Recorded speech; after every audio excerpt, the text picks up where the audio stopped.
Hi, I am Nika Solos, World Lead for Darkfall and Unholy Wars, and I am here to introduce you to the new Agon.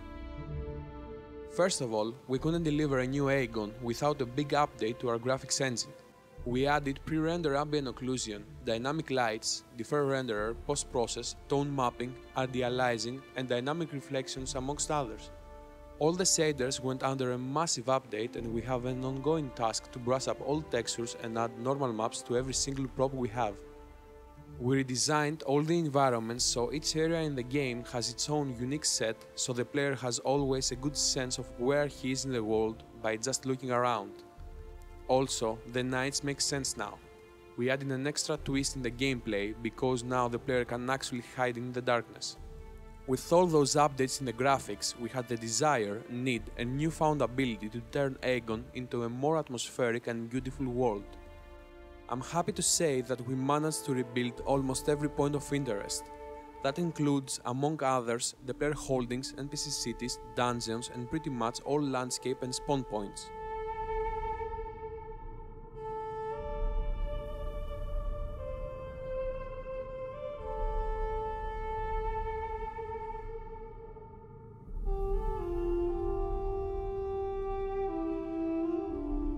We started with the clan holdings since we believed that there were too many. We wanted fewer, so there will be more competition between the players that want control over them. With that in mind, we launched with 50 holdings, 30 cities and 20 hamlets, all built from scratch. We tried to make every city accessible from more than one area. Each city to be better fortified with walls and guard towers, which are necessary to be destroyed if you want to have any chance of capturing them.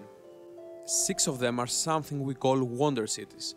These are much better and more valuable compared to the rest, since they are equipped with all the crafting stations, all gathering nodes, more villages to conquer with the new territory system and a powerful wonder to build.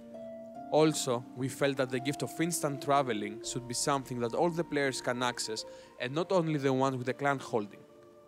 So with that in mind, we moved the teleportation chambers from the cities to a neutral site, allowing the players to travel easier to specific points around the map.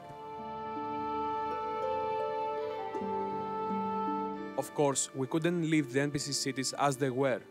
In Darkfall and Unholy Wars, you can find 4 cities per race, built from scratch, with the lore of each faction in mind represented with a unique point of interest and the factional insignia that goes with it. To explain it further, you see now the Tovar city of DFUW, which is the home of the Crafters Assembly faction. This assembly studies the ancient writings of Ymir and passes the laws of their nation. The statue known as Ymir's Glory represents the esteem and honor the Tovar have for their ancient ancestor. Furthermore, each NPC city has a main square with a bindstone, bank, chancellor, and roads leading to the rest of the districts of the city, like the Magic or the Crafting District.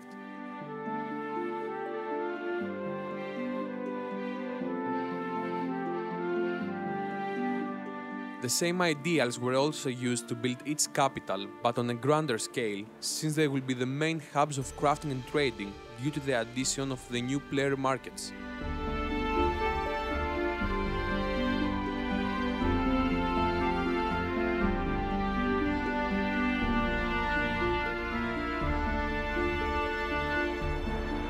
In Darkfall and Unholy Wars, the dungeons have new layouts with differing difficulty levels according to the monsters and the bosses. To add extra spice, some of them have natural or man-made traps. We also have ready some very unique dungeons which are planned to be unlocked with future individual community events. Eternally, we are affectionately calling them Epic Dungeons.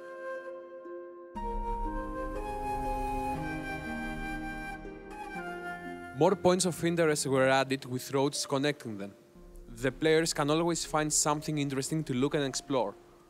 Spawn points changed drastically to fit more suitably to the territory and the monster families that live within.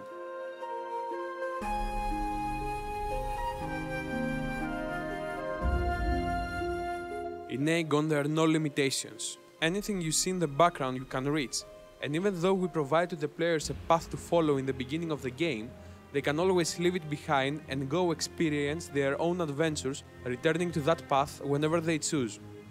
Agon is one of the most immersive and biggest sandbox worlds out there. With all the new graphics, world content, and the environmental audio, it's a fresh world, intriguing to live in and interesting to explore. See you all in game!